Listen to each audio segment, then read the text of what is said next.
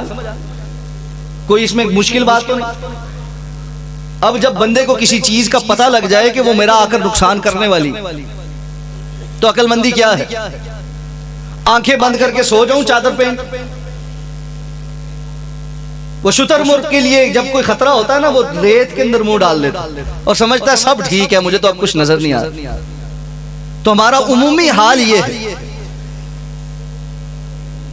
کہ ہم ان فتنوں کے مقابلے میں آنکھیں بند کر کے چادر اوڑھ کر ریت میں منہ دبا کے بیٹھے، ہے ہی کچھ نہیں، ٹھیک ہے سب ٹھیک۔ یہ فتنے ہیں لوگوں کے لیے، میرے لیے نہیں۔ یہ فتنے یاد رکھیے مجھے اور آپ کو اپنے اثر میں اور اپنی لپیٹ میں لے چکے ہیں۔ اگر نہ لیا ہوتا تو ہمیں ان کے تدارک کی فکر ہوتی۔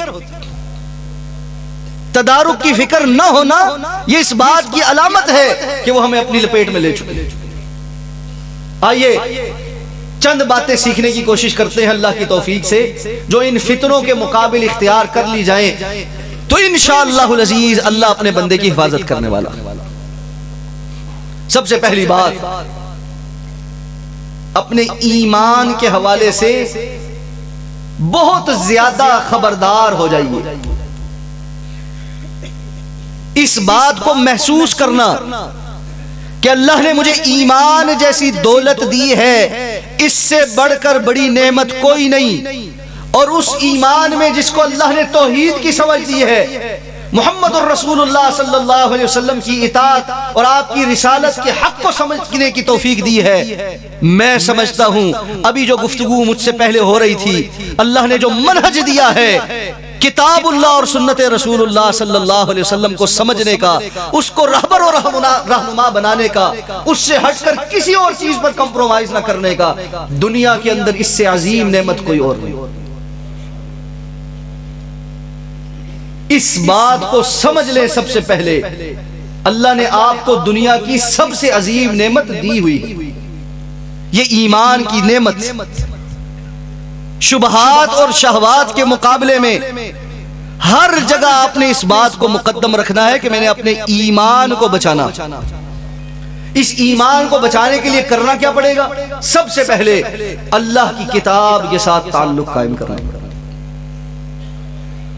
اللہ کی کتاب، ان ھذا الکتاب ان ھذا القرآن یہدی للتی ہی اقوم، یہ اللہ کی کتاب قرآن ہے جو اس بات کی طرف رہنمائی کرتی ہے جو سب سے سیدھی اور سب سے پختہ بات۔ اگر اس کتاب کے ساتھ تعلق ہے تو نجات یقینی ہے، اس کتاب کے ساتھ تعلق نہیں تو نجات نہیں ہو سکتی۔ آج کتنے لوگ ہیں جو دین کے لیے بڑا کچھ کر رہے ہیں، کوئی 3 دن نکال رہا ہے، کوئی 10 دن نکال رہا ہے، کوئی 40 دن نکال رہا ہے، کوئی 4 ماہ نکال رہا ہے، کوئی سال نکال رہا۔ بڑی اچھی بات ہے دین کے لیے وقت نکالنا، یہ بھی اللہ کی توفیق ہے۔ لیکن سوال یہ ہے، میں نے بہت سو سے سوال پوچھا، اتنے دن اللہ کے رستے میں لگا کر آئے ہو، اللہ کی کتاب کتنی یاد کی، کتنی پڑھی، ترجمہ کتنا پڑھا، اللہ کی کتاب میں سے کیا کیا سیکھنے کی کوشش کی؟ جواب کیا آتا ہے؟ نہیں جی یہ تو کچھ نہیں کیا۔ پھر کیا کیا ہے؟ وہ جی ایک بزرگوں کا نصاب ہے، وہ پڑھ کر سنایا لوگ۔ محرومی ہے انسان اتنا وقت نکالے لیکن اللہ کی کتاب کے ساتھ اس کا تعلق 3 دن پہلے جو تھا 3 دن بعد بھی ویسا ہی ہے، اس میں کوئی اضافہ نہیں ہوا۔ محرومی ہے۔ اللہ کی کتاب کے ساتھ تعلق بنائیں۔ اللہ کے رسول صلی اللہ علیہ وسلم فرمایا اللہ کی یہ کتاب طرفہ بید اللہ، اس کی ایک جانب اللہ کے ہاتھ میں ہے، وطرفہ بایدیکم، اللہ نے اس کا ایک سرا تمہاری جانب لٹکایا ہے۔ جو اس کے ساتھ جڑ جاتا ہے، اس کو تھام لیتا ہے، وہ ڈائریکٹ براہ راست اللہ کے ساتھ جڑ جاتا ہے۔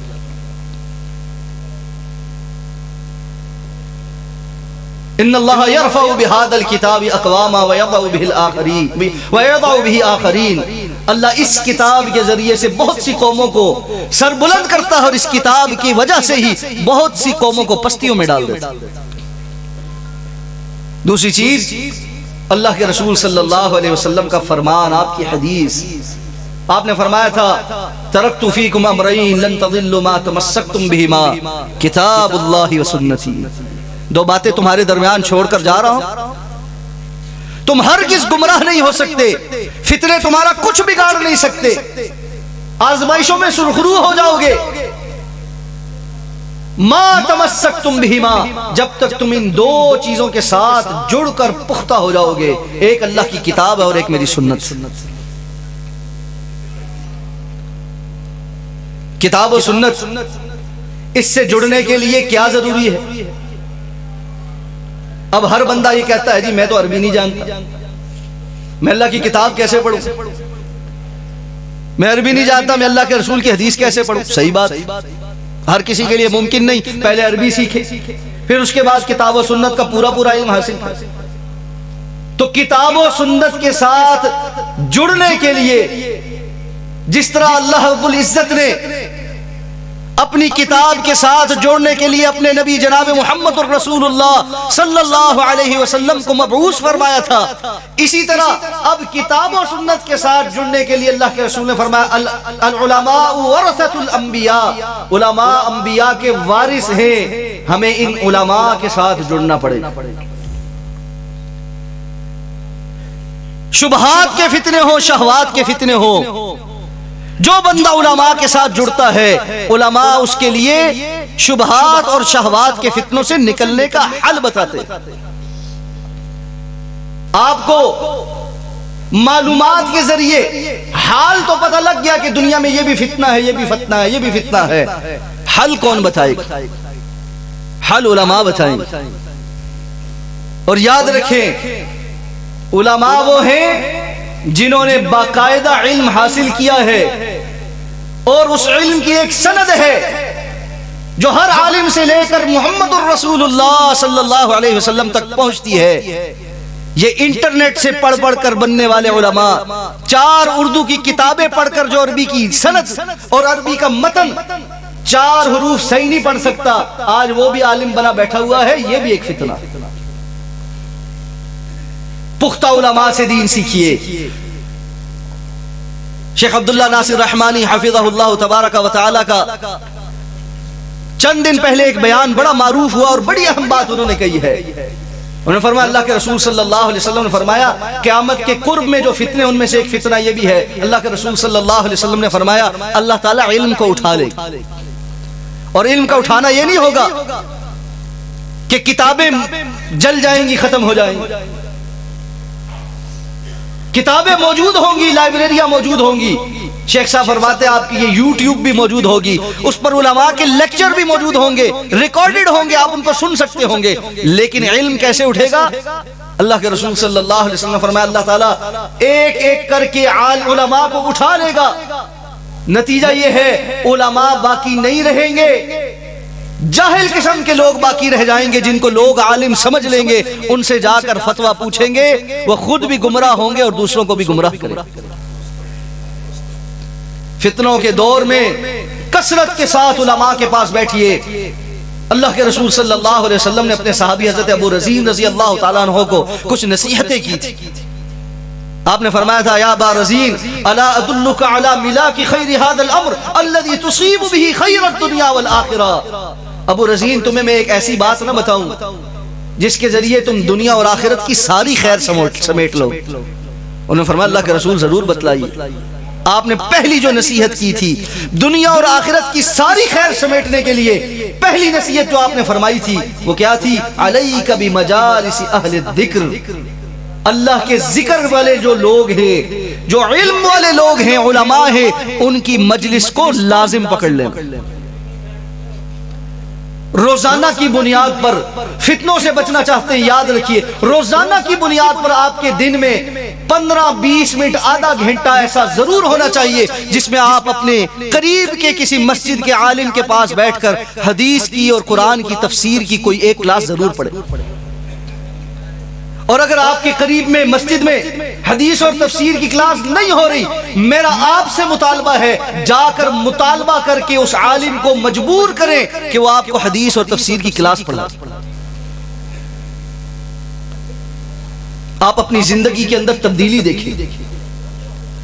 انما العلم بالتعلم، یاد رکھیے علم سیکھنے سے آتا ہے، یہ کوئی گولی نہیں ہے جو کھائی اور سارے کا سارا علم اندر آ گیا، یہ کوئی سافٹ ویئر نہیں ہے ڈاؤن لوڈ کیا اور وہ سارے کا سارا علم آپ کے اندر آ جائے گا۔ علماء کے پاس بیٹھ کر شبہات اور شہوات کے فتنوں سے بچنے کے لیے ان کی رہنمائی چاہیے۔ تیسری بات، تنہائیوں میں بیٹھ کر اللہ سے دعائیں مانگیں۔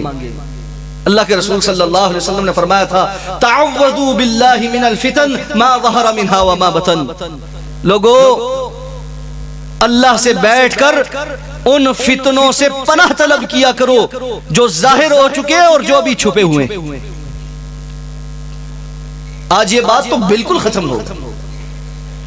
ہم نے آپ کو یہ سکھلایا تھا کہ فرض نمازوں کے بعد بیٹھ کر ہر نماز کے بعد اجتماعی انداز میں دعائیں کرنا اور اس کو عادت بنا لینا اور اس کو نماز کا حصہ سمجھ لینا، یہ بدعت ہے۔ یہ تو نہیں بتلایا تھا کہ تنہائی میں بیٹھ کر بھی اللہ سے دعا مانگنا بدعت ہو جائے۔ شیخ داؤد غزنوی رحمہ اللہ اہل حدیثوں کے امام ہیں، وہ فرمایا کرتے تھے لوگوں ہم نے تمہیں چند باتیں سکھلائی تھی، ان میں یہ تھا کہ غیر اللہ کے نام پہ خرچ نہیں کرنا، تم نے اللہ کے نام پہ خرچ کرنا بھی چھوڑ دیا۔ ہم نے تمہیں سکھلایا تھا غیر اللہ سے نہیں مانگنا، تم نے اللہ سے مانگنا بھی چھوڑ دیا۔ کتنے لوگ ہیں جن کی روزانہ کی پورے دن کی روٹین میں 5 سے 10-15 منٹ خالص اس کام کے لیے ہے، میں نے بیٹھ کر اپنے رب کے حضور کچھ مانگنا، تنہائی میں بیٹھ کر اپنے رب سے کچھ باتیں کرنی۔ ایک بات یاد رکھیے، ساری عبادات، ساری ریاضتیں اور ساری محنتیں اپنی تنہائی کی سوچوں کو اللہ کے سامنے پاک کرنے کا نام۔ علماء کرام بیٹھے بڑی ذمہ داری کے ساتھ اس سٹیج پر بیٹھ کر، بہت ذمہ داری کے ساتھ یہ بات کہہ رہا ہوں، دوبارہ سن لیجئے اس بات کو۔ ساری عبادتیں، ساری ریاضتیں، نماز، روزہ، حج، زکوٰۃ، صدقات، نفل، یہ کس لیے ہیں؟ میری اور آپ کی اس تربیت کے لیے کہ میری سوچ اور فکر کے اندر میرے دل میں آنے والے وہ خیالات جن کو میں پالتا ہوں، جن کے مطابق میں عمل کرتا ہوں، ان کو اللہ کے خوف سے میں پاک کر لوں، اللہ کے تقوی کو اختیار کرتے ہوئے اللہ کے سامنے ان کو صاف ستھرا رکھوں۔ میری نماز لوگوں کو نظر آتی ہے، میری افطاریاں لوگوں کو نظر آتی ہے، میری زکاتیں لوگوں کو نظر آتی ہے، میرا حج اور عمرہ لوگوں کو نظر آتا ہے، میری فکر اور سوچ کسی کو نظر نہیں آتی۔ یہ خالص اللہ کے لیے ہے، میں نے اس میں اللہ کے روبرو کوئی گندی بات، کوئی بری بات، کوئی شبہات والی بات اپنے دل کے اندر نہیں پالنی۔ یہ مقام نصیب ہو جائے، بڑا ہی قیمتی مقام ہے، اس کو اپنی زندگی میں حاصل کر۔ اور اس کے ضمن میں یہ ہے کہ تنہائی میں بیٹھ کر انسان دن میں 10-15 منٹ تو نکالے اپنے رب کے ساتھ باتیں کرنے کی۔ یا اللہ میرے سونے اللہ، تو نے مجھے اتنا کچھ عطا کیا ہے، میں اس پر تیرے سامنے شکریہ ادا کرنے کے لیے آیا۔ تو نے مجھے اتنی نعمتیں عطا کی ہیں، مجھے مزید بھی عطا کر، میں یہ نعمت مجھے پسند ہے، مجھے فلاں بھی پسند ہے، مجھے وہ بھی عطا کر۔ یا اللہ میری یہ پریشانی ہے، دنیا ساری کے سامنے روتا پھرتا ہوں، ساری دنیا کو بتاتا پھرتا ہوں مجھے بیماری لگ گئی ہے، میرے بچوں میں سے فلاں چندہ بچہ ٹھیک نہیں ہے، اس کو یہ بیماری لگ گئی ہے، میرے گھر کے اندر یہ پرابلم ہے، میری معاش کا پرابلم ہے، میرے رزق میں تنگی آ گئی ہے، بچوں کے رشتے نہیں آ رہے، فلاں ہو رہا ہے، فلاں ہو رہا ہے۔ کتنی ہماری پریشانیاں ہیں، صبح سے لے کے رات تک رشتہ داروں کے سامنے، دوستوں کے سامنے بیان کرتے کرتے ہم نہیں تھکتے۔ 10-15 منٹ نکال کے کبھی اللہ کے سامنے بھی جھولی پھیلائی ہوتی، یا اللہ میری یہ پریشانی، اس معاملے میں میں فتنے کا شکار ہو گیا، یہ جو شہوت کا مسئلہ ہے یہ میرا حل نہیں ہو رہا، بد نظری میری نہیں جا رہی، یا اللہ میں فلمیں دیکھتا ہوں، میں چھوڑنا چاہتا ہوں، مجھے توفیق نہیں مل رہی میں اس فتنے سے اپنے آپ کو بچاؤں۔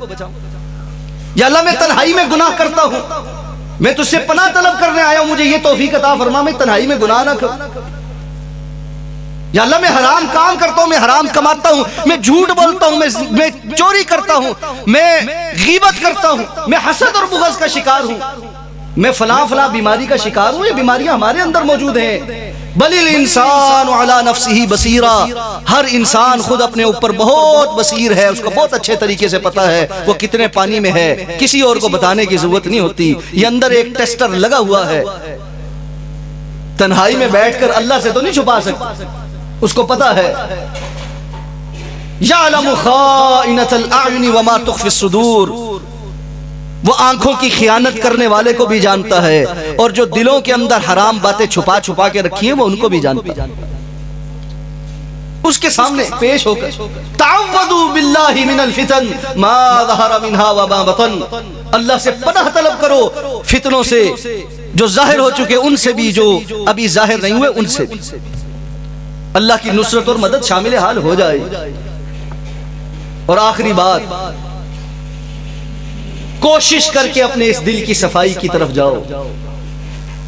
اللہ کے رسول صلی اللہ علیہ وسلم نے فرمایا الا ان فی الجسد مضغہ اذا صلحت صلح الجسد کلہ واذا فسدت فسد الجسد کلہ. میرا بھائی کھڑا ہو گیا، وقت مکمل ہو گیا، آخری حدیث سنا کے بعد مکمل کرو.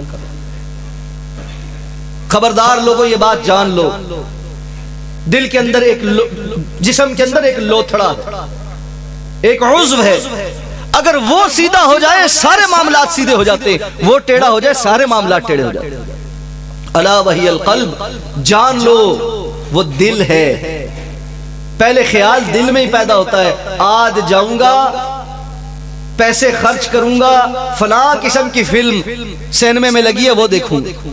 پہلے دل میں خیال آتا ہے، پھر بندہ اٹھتا ہے اپنا مال خرچ کرتا ہے، جا کر وہ چیز دیکھتا.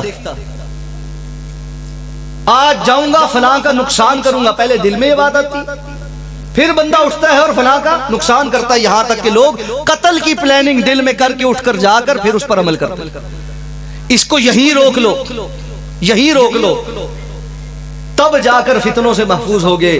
اللہ رب العزت سے اس دعا کے ساتھ اللہ رب العزت ہمیں جو کچھ کہا گیا اس کو سمجھ کر اس کے مطابق عمل کرنے کی توفیق عطا فرمائے. اللہ ہمارے ایمان کی حفاظت فرمائے. اللہ ان سارے منور چہروں کی ایمان کی حفاظت فرمائے. اللہ رب العزت جس طرح آج ہم یہاں پر جمع ہیں ہمیں جنت الفردوس کے اندر اپنے رسول صلی اللہ علیہ وسلم کے پڑوس میں جمع فرما دے. اقول قولی ھذا واستغفر اللہ لی ولکم ولسائر المسلمین برحمتک یا ارحم الراحمین.